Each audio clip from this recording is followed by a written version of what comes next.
Olá, meus queridos amigos, dando continuidade a esta meditação, a esta contemplação dos ensinamentos de Sri Ramakrishna Paramahansa contidos no Sri Ramakrishna Katanita.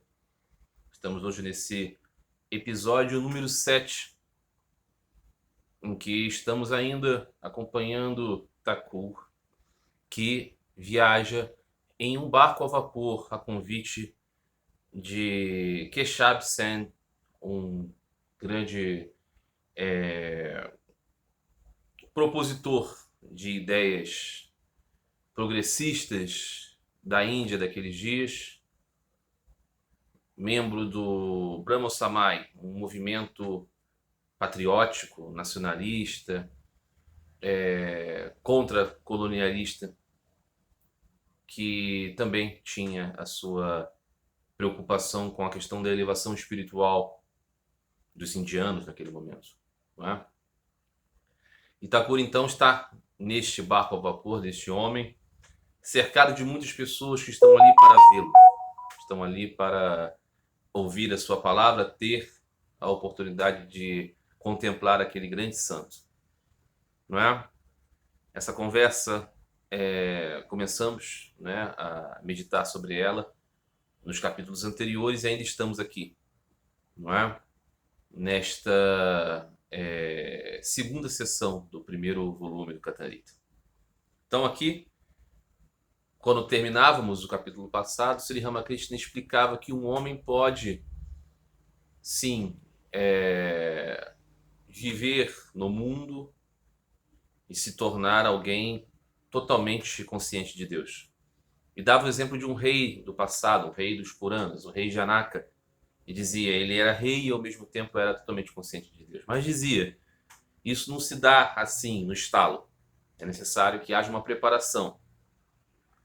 E dizia então que o homem comum, cada um de nós, deve estabelecer certos comportamentos para reforçar a sua capacidade de estar no mundo sem ser do mundo.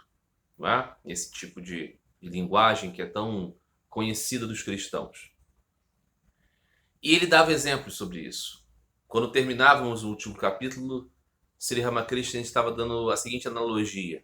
Uma árvore, quando ela é muito jovenzinha, você precisa cercá-la para que os animais não comam ela enquanto ela é muito jovem.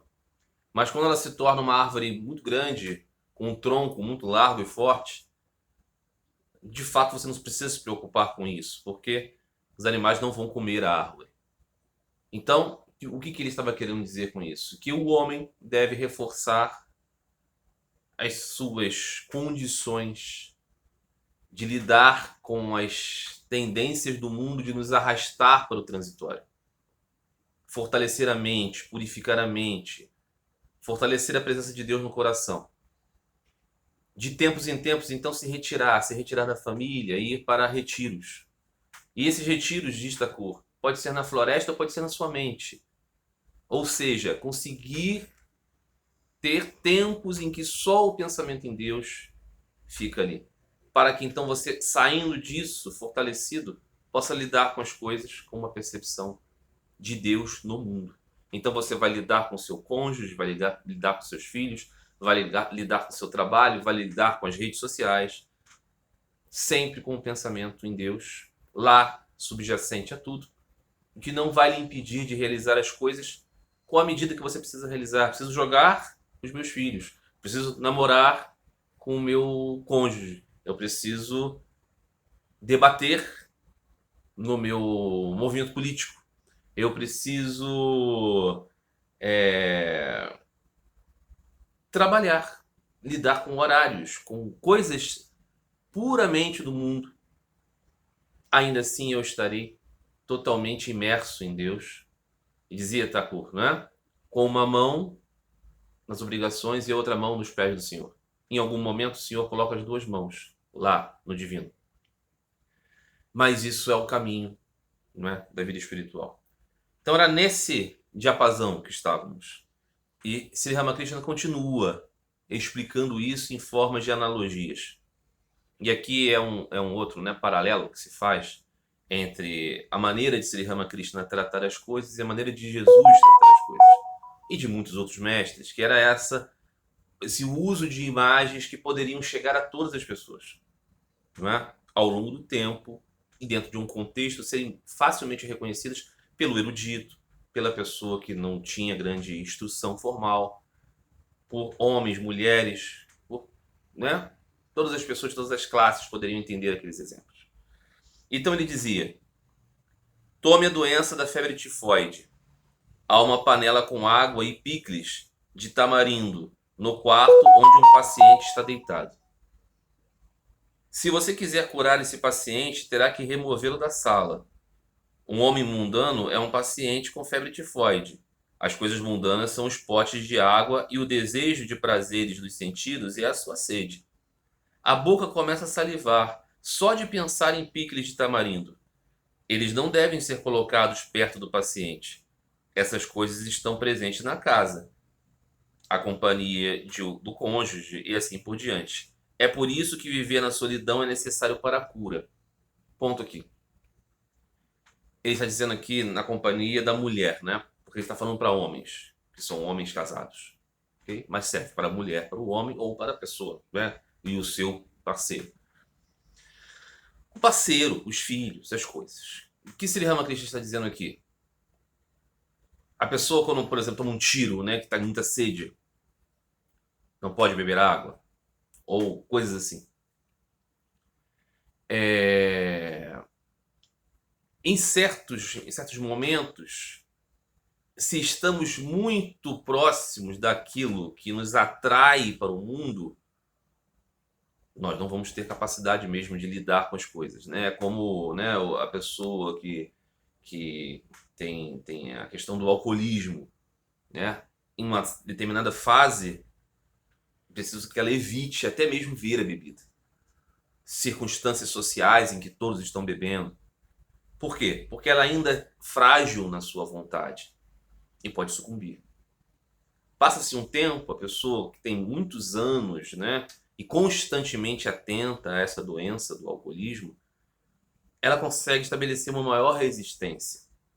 Mas ainda assim, de tempos em tempos, é preciso se reunir, por exemplo, né, nos grupos de apoio e manter distâncias e cuidados. Por quê? Porque a pessoa respeita o poder de atração do mundo. Então, de tempos em tempos, nós precisamos estabelecer esses cuidados, né? Continua Sri Ramakrishna. Pode-se entrar na vida familiar depois de atingir discriminação e desapego. No oceano do mundo estão os crocodilos da paixão, raiva e assim por diante. Se você entrar na água depois de untar o corpo com açafrão, não precisa temer os crocodilos. Discriminação e desapego são o açafrão. O conhecimento do que é real e do que é irreal é conhecido como discriminação. Somente Deus é real e eterno. Tudo mais é irreal, transitório, durando apenas alguns dias. A pessoa deve perceber isso e desenvolver amor por Deus, apego a Deus, devoção a Ele. As gopis tinham tal atração por Krishna. Aqui está uma música. Thakur vai cantar uma música, vamos aqui ler a letra. Como disse, né? Permeia todo o Katanrita esses momentos em que Sri Ramakrishna canta canções, ouve canções, e todas elas cheias de espiritualidade. Mas aqui o que ele está dizendo, mais uma imagem, pode não ser muito próxima para nós, mas vamos entender aqui o sentido. Diz ele que você pode entrar na vida familiar, na vida do mundo. Na vida do mundo. Trabalho, relações, obrigações, buscas, interesses, atividades que não são devocionais, sem o risco de perder a sua conexão com Deus, se antes você se prepara. Então é disso que ele está falando. E diz ele um exemplo, que pode parecer para nós um pouco exótico, um pouco distante, mas que, segundo ele aqui, entrando num lago onde tem crocodilos, um animal que vai te machucar, vai te matar, se você untar o seu corpo com açafrão, os crocodilos se afastam de você. Não estou recomendando ninguém fazer, ok? Mas segundo a lógica aqui, digamos que seja assim. que ele está querendo dizer? O açafrão aqui, diz ele, né, com as suas próprias palavras. Os crocodilos são o quê? Raiva, paixão e raiva. Veja, a raiva está inclusa aqui. Não é só a questão sexual, a questão da libido, a questão do dinheiro. Raiva. Quantas pessoas você vê que são pessoas legais e dizem assim, eu odeio fulano, eu quero matar todos aqueles malvados. Não temos isso, né? Vamos fazer justiça social e colocar todos os burgueses na forca para alcançarmos a sociedade mais justa e humana. Não tem isso. Quer ver? Diz então Sri Ramakrishna, um crocodilo. Crocodilo do oceano no mundo, no mar do mundo. E nos pegam. Como nos protegemos disso? Com esse tal unguento que nos faz repelentes para o crocodilo. Lembrança de Deus. Contato com os santos. Convívio com os santos, com os ascetas. Santos, ok? Verdadeiramente santos. Servir os devotos. Cantar os nomes e as glórias do Senhor. Isso mantém a gente em solidão durante um tempo. Ficar sozinho com isso tudo. Cantar os nomes e glórias do Senhor, meditar nos seus passatempos transcendentais. Lembrar do seu nome. Lembrar que somos parcelas, partículas. E aí voltamos para a nossa lida no lago cheio de crocodilos, mas estamos tomados de unguento, tomados de açafrão, e os crocodilos não vão nos pegar. A raiva, a paixão, a luxúria, a ganância. Não é? Então diz ele, discriminação e desapego são o açafrão. O que é açafrão? São esse unguento que nos torna repelentes às paixões. O que é discriminação? Discriminação é perceber o que é real e o que é irreal. O que é real? Deus. O que é irreal? As formas e os nomes, não porque sejam consistentemente irreais, mas porque são transitórias. Diz aqui Thakur, duram apenas alguns dias. Marcelo Paiva, duro apenas alguns dias. Daqui a alguns dias eu terei desaparecido. Esta forma terá desaparecido. Não é eterno. Mas o ser que habita, que movimenta este Marcelo, o fulano, o ciclano e o beltrano, é eterno. Mirar no eterno. Né? A pessoa deve perceber isso e desenvolver amor por Deus, apego a Deus, devoção a Ele. Veja, apego a Deus é santo. Apego ao mundo é a ilusão. Existe o bom apego.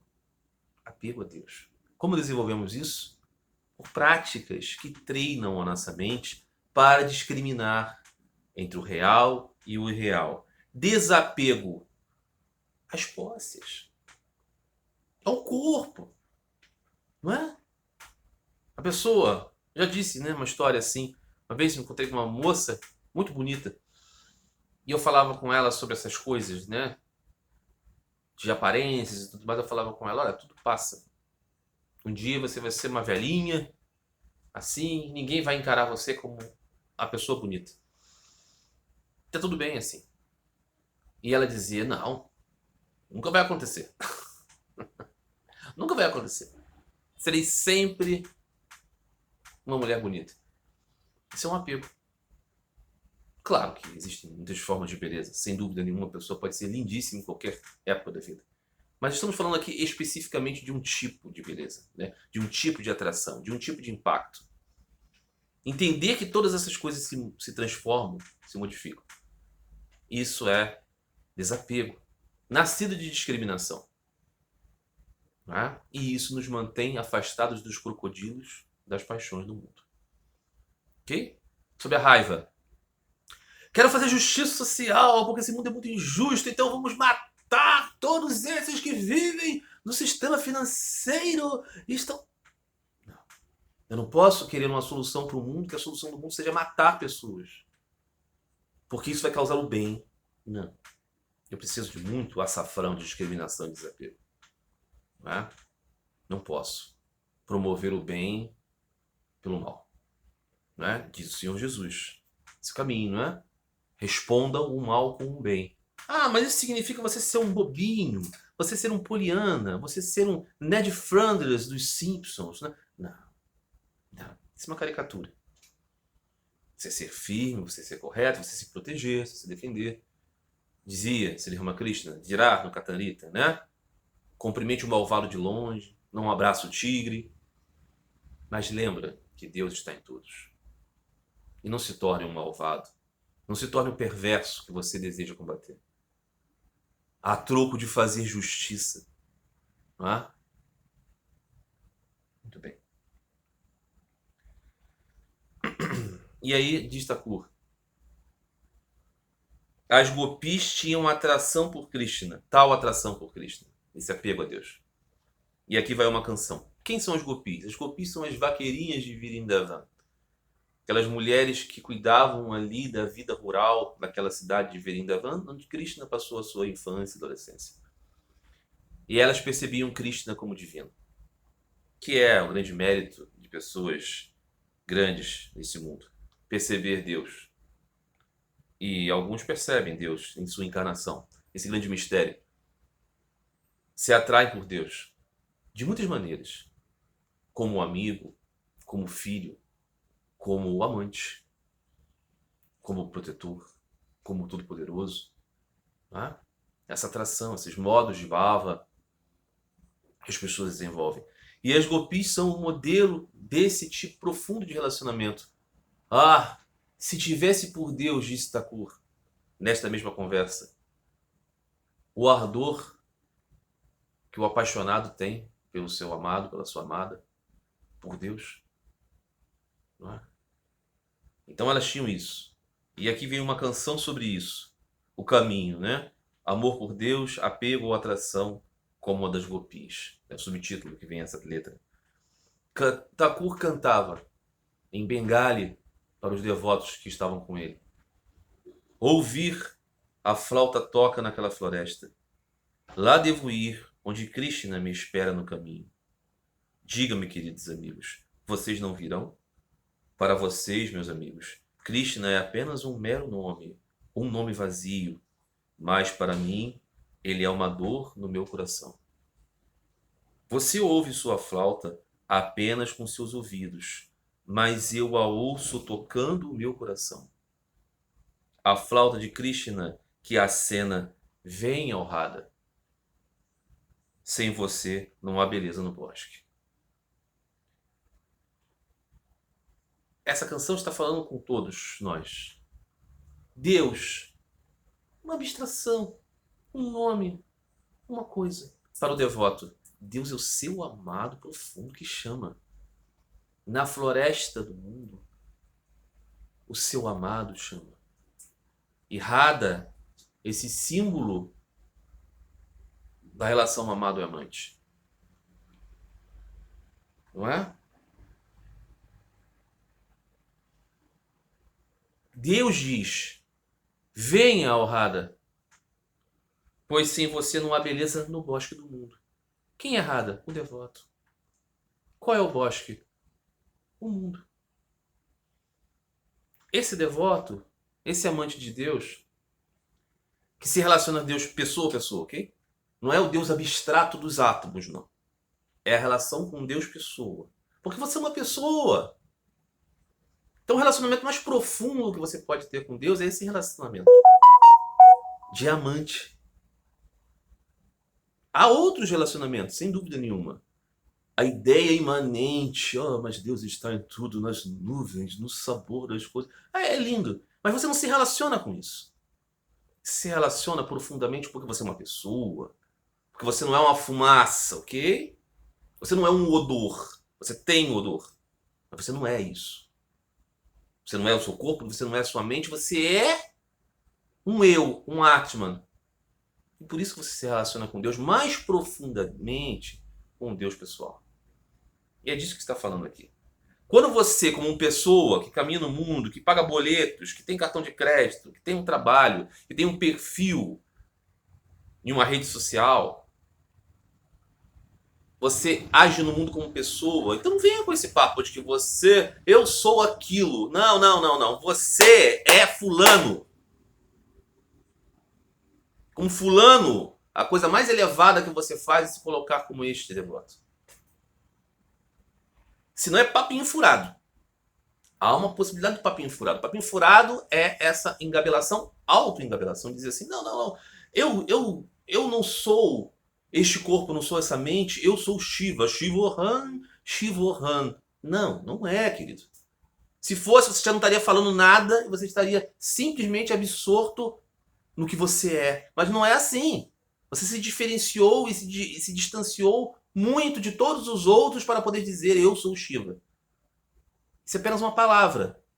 Então, Sri Ramakrishna aqui está ensinando um outro caminho para que você, como um ente no mundo, se torne capaz de perceber Deus no mundo, se torne este, como Radha, o devoto.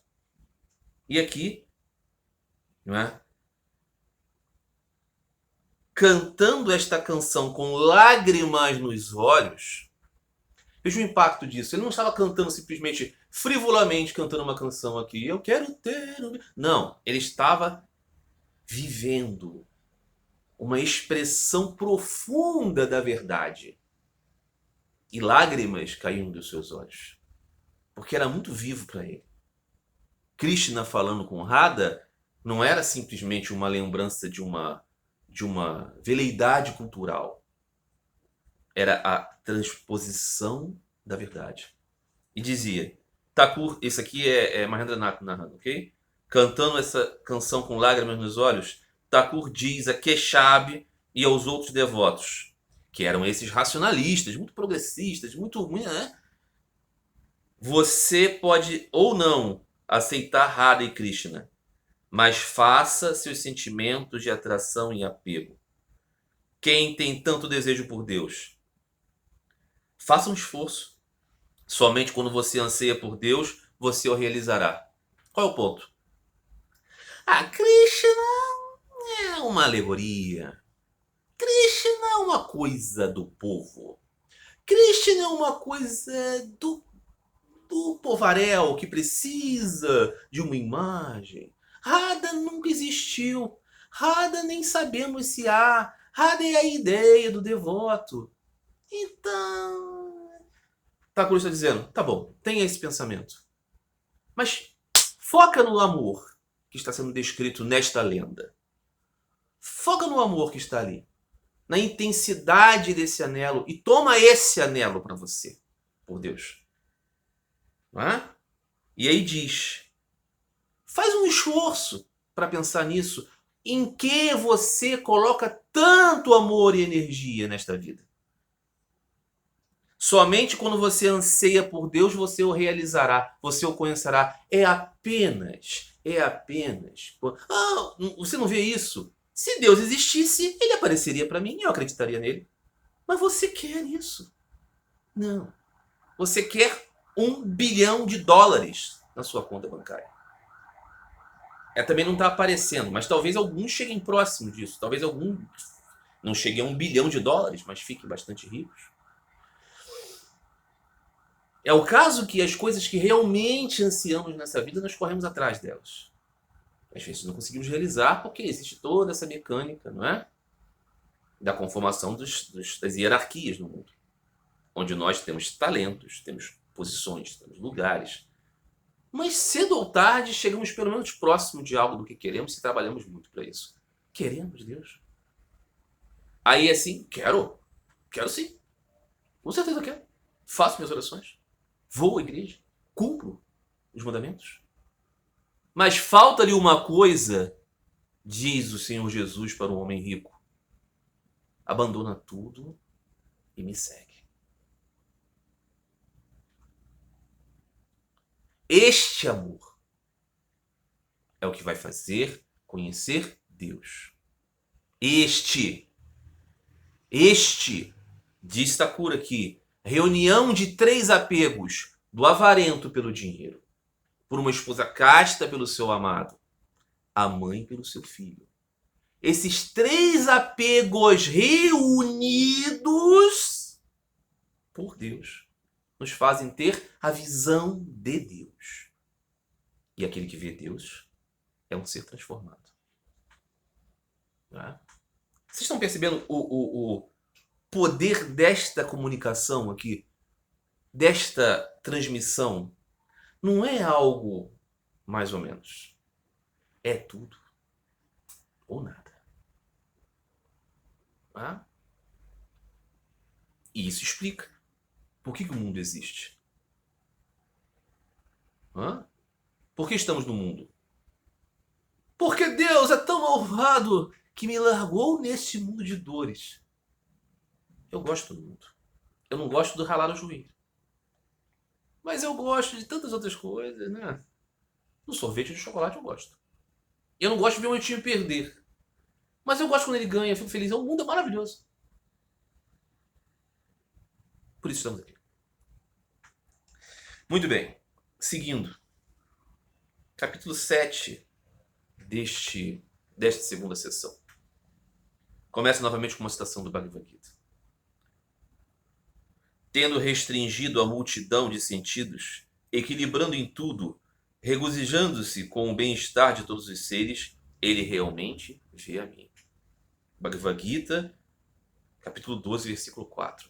É importante, não é? O Bhagavad Gita, ele é um dos 3 textos pilares do Vedanta. Mas o Vedanta não é o Advaita Vedanta de Shankara?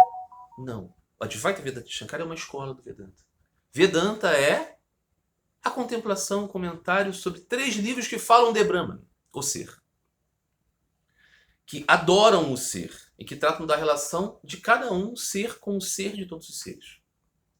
Os Upanishads, palavras dos rishis contidas nos 4 Vedas. Conta-se classicamente 108 Upanishads principais dessa coletânea. Os Brahma Sutras, um grande comentário sobre os Upanishads. Uma grande coletânea, né? Uma síntese. E o Bhagavad Gita, um discurso espiritual de Krishna, a encarnação divina, e Arjuna, que é que representa todos nós, buscadores e aspirantes de Deus, confusos com as batalhas de Kurukshetra da vida. O Bhagavad Gita é a expressão indiscutível sobre devoção a Deus pessoal Saguna Brahman. Não dá para você considerar a sério a percepção de que não, isso de Deus com forma é uma coisa dos ignorantes. Quando você superar essa ignorância, com Bhagavad Gita não dá. Bhagavad Gita não dá. Os Upanishads até dá, porque os Upanishads falam de muitas formas de Deus, falam do seu aspecto Nirguna, e falam do seu aspecto Saguna, falam do seu aspecto masculino, falam do seu aspecto feminino, destacam o Atman, tratam de muitas possibilidades, e você nisso desenvolve várias maneiras de abordar as suas ênfases, que podem ser mais sobre o aspecto absoluto de Deus, podem ser mais sobre o aspecto pessoal de Deus. Mas no Bhagavad Gita, os 2 aspectos estão lá e fundamentalmente a relação devocional. Não é possível você ler o Bhagavad Gita e dizer assim, não tem condições de você ser um devoto e conseguir a realização de Deus. Isso só... Não é. Então por isso que o Bhagavad Gita é muitas vezes citado aqui. Porque Sri Ramakrishna diz que os devotos de Krishna são eternos. Como Krishna é eterno. Não é? E que Deus não pode ser compreendido apenas pelo seu aspecto absoluto imanente. Mas tem que ser compreendido também pelo seu aspecto transcendental. Esse ensinamento. Não é? Muito bem. E aqui está sendo dito isso aqui. Vejam que interessante. Tendo restringido a multidão dos sentidos, ou seja, controlei meus sentidos. Equilibrando tudo, ou seja, eu penso em Deus e ao mesmo tempo sou marido, ao mesmo tempo sou esposa, ao mesmo tempo sou filho, ao mesmo tempo sou pai, ao mesmo tempo sou rei, ao mesmo tempo sou soldado. Regozijando-se com o bem-estar de todos os seres, ou seja, Deus, o meu amado Deus, que é o ser do meu ser, está em todos, então eu não faço mal a ninguém. Regozijando-se pelo bem-estar de todos os seres. Estes que são assim, realmente veem vem a mim. Eles vão até alguém. Olha que coisa interessante. É uma dualidade aqui. É um indo. Olha, você faz uma coisa, você vai até tal. Se você não fizer, você não vai. Então tem multiplicidades, tem pluralidades e tem encontro. Você está realizando algo. Lembra do Siddhartha Gautama? O príncipe dos Sáquias, ele foi de um estado de confusão até a iluminação e mostrou para outros esse caminho. Alguns adotaram esta trilha e outros não, porque existe uma pluralidade entre aqueles que buscam algo para realizar algo, para conhecer algo e aqueles que não buscam. De modo que é necessário para se conhecer, buscar. E aqueles que não buscam não conhecem. Claro isso? Ou não? Por que eu estou sendo enfático em relação a isso? Porque o desenvolvimento dessas ideias são absolutamente fundamentais para que esse manancial de conhecimento espiritual seja concretamente compreendido. Porque senão nós escapamos dele, distorcendo tudo e vivemos uma vida de autossatisfação em considerarmos que nada precisa ser feito. Porque eu já sou. Ou que o X da questão da vida é você mudar o mundo, transformar o mundo. Assim você realiza Deus, erradicando os males do mundo. Não vai erradicar nunca. Você deve sim erradicar tudo de mal que está no meio do seu caminho. Mas saiba, outros milhares de males estão se dando a todo instante, assim como milhares de prazeres e coisas boas. Porque esta é a natureza do mundo. Isso nos faz ser, então, desatentos, alienados? Não, nos faz ser concretamente cientes da realidade. Ok? Muito bem. Continuando, então, a viagem de vapor com Quechab 100. Engajado no bem-estar de todos os seres. Esse é o subtítulo agora, desse 7º capítulo aqui. É maré vazante e o vapor avança rapidamente em direção a Calcutá. Lembramos, né? Lembremos, estão no vapor. O capitão deu ordens para descer um pouco mais o rio, até o jardim botânico, do outro lado da ponte.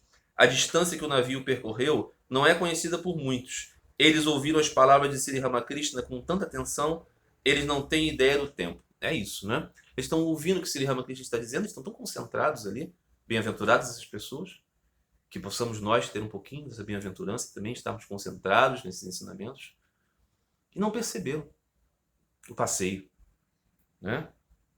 E o tempo que estão ali. Estão todos comendo arroz estufado com coco que guardaram nas dobras de seus panos. Detalhe, né? Eles têm esse alimento, o arroz, né, com coco, e eles estão guardando num paninho da roupa, como um lanche. Isso é muito rico para entender esse tempo, para entender essa época, para entender as circunstâncias. Muito disso foi retirado do The Gospel of Sri Ramakrishna. Não tem essas citações, essas indicações. Porque percebeu assim, não vai ficar muito grande. E o leitor nova-iorquino do ano de 1940, do ano de 1960, vai olhar isso aqui e falar: que esquisitice, essas coisas desses indianos aqui. Eu não quero saber disso. Eu quero saber de algo mais, né, filosófico. Então, muito do Evangelho de Sri Ramakrishna ficou centrado exclusivamente nas palavras de Sri Ramakrishna, o que é, fundamentalmente, o néctar principal, claro. Né? Muito bem. É uma festa da alegria. Quechab providenciou o arroz estufado. Nesse momento, Thakur vê que Vijay e Quechab não se sentem à vontade na companhia um do outro. Agora, ele os fará transigir, como se fossem dois meninos inocentes. Ele está empenhado no bem-estar de todos os seres. Falava no início dessa narrativa, né? Quechab Sen é esse homem muito influente, rico, que convida Sri Ramakrishna para andar nesse barco a vapor. E lá, junto com Sri Ramakrishna, está um convidado, esse Vijay, que é um ex-amigo do Quechab. Sri Ramakrishna, então, percebendo o desconforto dos dois, agora quer uni-los como alguém que une dois meninos que estão brigados. Porque ele está empenhado no bem-estar de todos os seres. É porque ele está empenhado no bem-estar de todos os seres que ele busca isso. Eu lembro que uma vez na minha infância, eu era um garotinho assim, meio esquentadinho, e andava com uma lancheira assim, e às vezes tinha confusões com colegas. E certa vez, eu e um colega nos estranhamos e marcamos para, na hora da saída, termos uma briga, um confronto colossal. Jorge, o nome dele. E quando saímos para nosso duelo, o pai dele estava lá para buscar, encontrou nós dois, estávamos lá desafiadores, né? E ferocious boys ali. E ele olhou para nós assim, falou: "O que que vai acontecer aqui? Nós vamos brigar." E ele disse: "Ok, mas antes vamos tomar um sorvete ali." "Você quer de quê? Gladiador número 1. Quero de chocolate." "E você, gladiador?" "Eu quero de morango." "Ah, ok." Tomamos sorvete, 1, 2. E no final ele falou: "Ah, vocês querem brigar ainda?" Ele falou: "Não, não, deixa pra lá." É a graça de Deus que permeia os corações dos bondosos nessa vida. Não é? Somos todos nós, em nossas grandes querelas, esses meninos que saem do colégio para brigar. E Deus é esse que traz o sorvete da sua bem-aventurança no nosso coração. Não é? Sri Ramakrishna para Keshav, diz para Keshav. Opa, um tremor. Bati aqui da tela. "Olha, Vijay. Olha, não, diz. Olha, Vijay aqui está. Suas disputas e diferenças são como batalhas entre Rama e Shiva." Risos. "Shiva é o guru de Rama. Eles brigam, depois fazem as pazes. Mas a luta e o jargão entre os fantasmas de Shiva e os macacos de Rama não tem fim." Riso alto. "Vocês são a mesma carne e sangue. No entanto, você sabe, essas coisas não podem ser evitadas. Lava e Kusha, os filhos de Rama, travaram uma guerra com seu pai. E você sabe, uma mãe e sua filha observam o jejum e as orações de terça-feira separadamente. É como se a sorte da mãe e da filha fossem diferentes. Na verdade, a observância da terça-feira pela mãe traz boa sorte para a filha, assim como a observância separada da filha traz para a mãe. Da mesma forma, Keshav tem um samai, uma sociedade religiosa própria, e Vijay acha que ele deve ter um samai separado." Todos riem. Assim é. Assim é necessário. Você pode perguntar: quando o próprio Senhor representa seu esporte, por que há necessidade de Jatila e Kutila? Sem encrenqueiros como Jatila e Kutila, o esporte não se desenvolve. Todos riem. Sem Jatila e Kutila, não há diversão. Um riso alto. Tudo isso aqui precisa de muita explicação. Sri Ramakrishna está falando de vários momentos nos Puranas, na tradição religiosa, na vida cotidiana, em que nós nos separamos em grupos, que nós nos separamos em atividades, que nós estamos aparentemente contrapostos. E está dizendo, tudo isso faz sentido dentro do mundo. Porque o mundo, o esporte, a lila, só funciona assim. Flamengo e Fluminense jogam. Por isso tem o Fla-Flu. Se fosse só um clube, não tinha o Fla-Flu. Olha que perda. Precisamos do confronto, desse duelo, porque esse é o mundo. Das diferenças, dos antagonismos, das... Se nós então percebermos isso tudo e olhamos isso e falamos, né? Eu, por exemplo, na minha juventude, fui praticante de um esporte chamado rugby. E o rugby se joga na sua forma mais tradicional, 15 jogadores de cada lado. É um esporte muito, muito físico. Mas no rugby tem uma coisa muito bonita chamada terceiro tempo, que é a reunião dos jogadores após uma partida. Joga-se o primeiro tempo, o segundo tempo e o terceiro tempo é a confraternização. É da regra do jogo, da lei do jogo. Árbitros, jogadores, todos. Então, costuma-se dizer assim, o primeiro e o segundo tempo de um jogo de rugby se disputam 15 de cada lado. O terceiro e mais importante tempo de uma partida de rugby, os 30 estão juntos. Bebendo, às vezes muito, brincando, conversando, né? Resenha sobre o jogo, com as famílias, com os amigos, numa festa.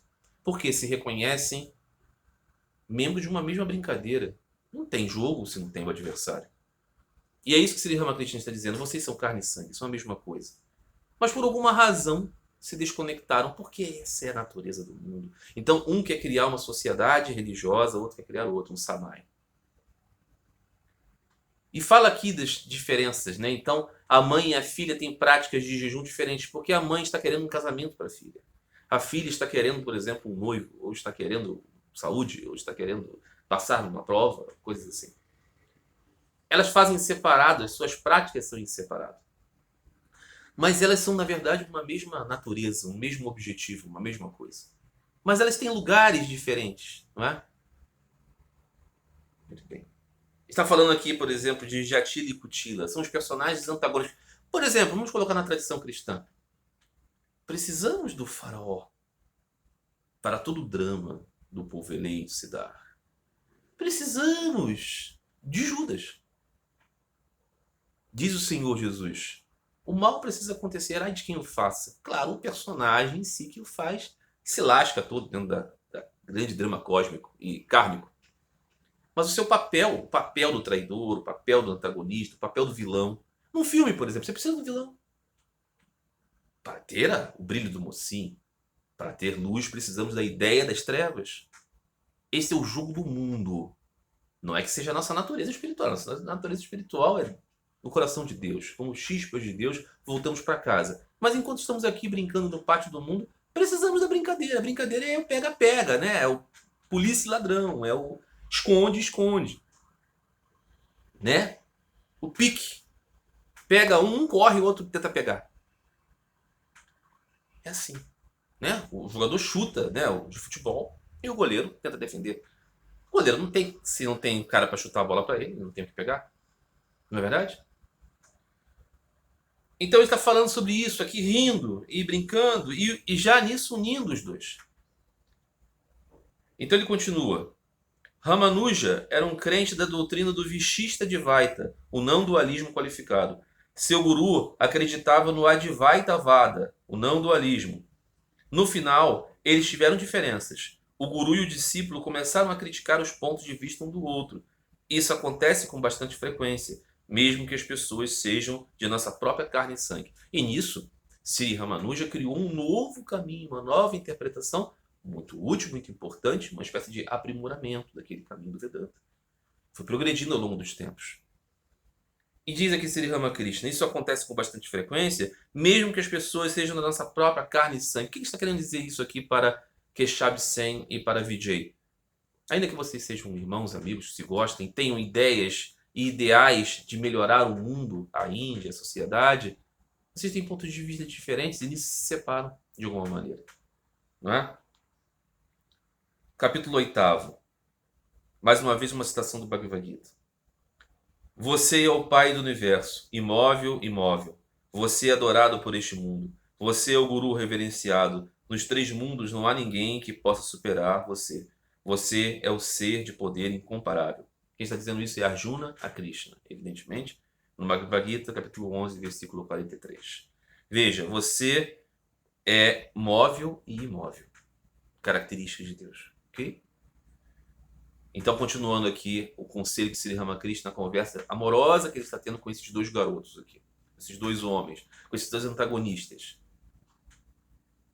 Conselho para Keshav. Muito bem. Todos estão regozijando, todos estão felizes por causa daquele papo, né? Por causa daquela maneira. Thakur diz a Keshav, você não examina a natureza dos seus discípulos antes de aceitá-los. É por isso que eles se separam assim. Interessante. Os homens são iguais na aparência, mas diferem na natureza. Em alguns, Sattva Guna domina, em outros, Raja Guna. E novamente, em outros, Tamo Guna. Puli, uma espécie de doce recheado, né? Pode ter a mesma aparência, mas alguns contêm leite condensado adoçado, alguns grão de coco adoçado, com melaço ou açúcar. E alguns têm calai cozido, sem adição de adoçante. Todos riem. Maravilha dessas analogias. Está dizendo para Keshav, sua dor de cabeça, sua decepção com as pessoas, é que você aceita as pessoas como seus discípulos, como seus integrantes, sem entender muito bem a natureza deles. E aí, é claro, eles não eram verdadeiramente integrados àquele ideal, e você percebe isso depois tem problemas. Na minha experiência como um ministro religioso na igreja ortodoxa, eu tive muitas vezes essa percepção. Pelo afã de trazer pessoas para a igreja, de querer que todos estivessem ali, muitas vezes eram acolhidos pessoas que não estavam ali pelas razões mais corretas. Às vezes se associaram à ideia da igreja por causa da beleza da liturgia, às vezes por causa da ideia da Rússia, às vezes por questões políticas, às vezes por tantas outras questões. E aí, não percebendo isso, depois você queria cobrar das pessoas mente evangélica. Mas essas pessoas não tinham, é necessário perceber isso antes. Né? Aí Sri Ramakrishna está dizendo, às vezes tem uns docinhos que por fora eles são parecidos, mas o recheio deve ser bem diferente. Você não pode simplesmente achar que são todos a mesma coisa só pela aparência externa de desejoso de fazer parte de um grupo. Não é? E diz ele, alguns têm características de sáttvas, outros têm características de rajas, outros têm características da guna tamas. O que ele quer dizer? Alguns são benevolentes, desapegados, alguns outros são mais apaixonados, são mais lutadores, alguns outros são mais depressivos, são mais obscuros. Características que predominam nas pessoas são características que precisam ser consideradas, até mesmo para as funções que as pessoas fazem no mundo. Não é? Por exemplo, se você quer colocar alguém para ministrar aulas para crianças, essa pessoa tem que ter um caráter muito próprio, uma paciência muito própria, um carisma muito próprio. Ela pode ser fera, craque em ensinar, mas às vezes ela só pode ensinar bem para adultos. Para crianças não dá. Não é que ela não tenha conhecimento, ela não tem a didática, ela não tem o talento para aquele grupo. É uma característica. E o contrário também acontece. Ok? Muito bem. Então continua Thakur. Sabe o que eu acho disso? Eu continuo comendo e bebendo, e a Mãe Divina sabe de tudo. Até as palavras que me incomodam. Guru, executor e pai. Existe apenas um guru, que é Satchitananda. É Satchitananda sozinho que ensina. De minha parte, me sinto como uma criança. Você pode encontrar milhares de homens como gurus. Todo mundo quer ser um guru. Quem quer ser um discípulo? Ensinar a humanidade é muito difícil. É somente quando Deus se manifesta e dá uma comissão que é possível. Narada, Sukadeva e outros receberam esse comando para ensinar. Shankaracharya também foi comissionado por Deus. Se você não for comissionado, quem vai te ouvir? Você conhece as mentes das pessoas de Calcutá. Enquanto houver fogo, o leite continuará fervendo. Assim que o fogo é retirado, ele para de ferver. O povo de Calcutá é tão impaciente.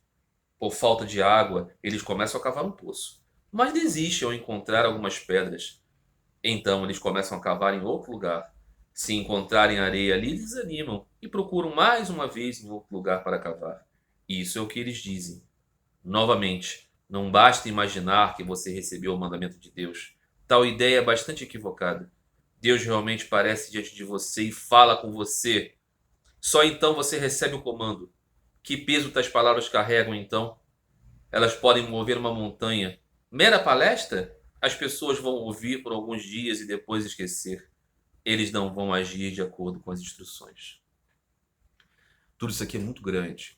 Espero que eu tenha tempo. Primeiro, Sri Ramakrishna está falando desta questão. Quem pode falar sobre a verdade de Deus é aquele que experimentou Deus. Então, Sri Ramakrishna, no ápice de sua humildade, diz: eu sou apenas um filho. Um filho obediente e necessitado do amor de Deus. E é assim que eu falo daquilo que recebi da mãe, não é? E diz, está falando para Keshav porque ele é um líder de uma organização. Já viu isso? Surgiram, né, ao longo do tempo muitos líderes de organizações, de novos caminhos, de possibilidades. E Sri Ramakrishna está falando, é possível sim, mas desde que esse tenha uma experiência genuína de receber uma comissão de Deus. Dê exemplos aqui, né? Falava de Narada, falava de Sukadeva, o narrador do Srimad Bhagavatam, falava de Shankara e tantos outros. Esses têm o quê? A experiência de ver Deus. Veja aqui, não é? Novamente, não basta imaginar que você recebeu o mandamento de Deus. Tal ideia é bastante equivocada. Deus realmente aparece diante de você e fala com você. Só então você recebe o comando, entendeu? Não basta simplesmente você ler muita coisa e falar o tudo ou nada. Eu sou aquilo. Ou eu fiz uma faculdade teológica, eu recebi uma ordenação e agora eu sou um professor da fé. Não. Ver Deus, ouvir dele. E aí as suas palavras têm a transformação de santificar vidas. Sri Ramakrishna vai continuar com esta descrição importante, mas terminamos por aqui. Que possamos meditar nessas palavras para as nossas próprias vidas, que possamos acolher elas com todo amor, em que elas possam ter eco nas nossas ações, na nossa maneira de se direcionar para Deus. Que possamos untar o nosso corpo com esse açafrão que vai nos manter repelentes aos crocodilos das paixões do mundo. Que possamos, meus amigos, não é? Aproveitar esse néctar das palavras de Sri Ramakrishna. Um grande abraço para todos vocês, um ótimo domingo e até a próxima semana. Fiquem todos com Deus.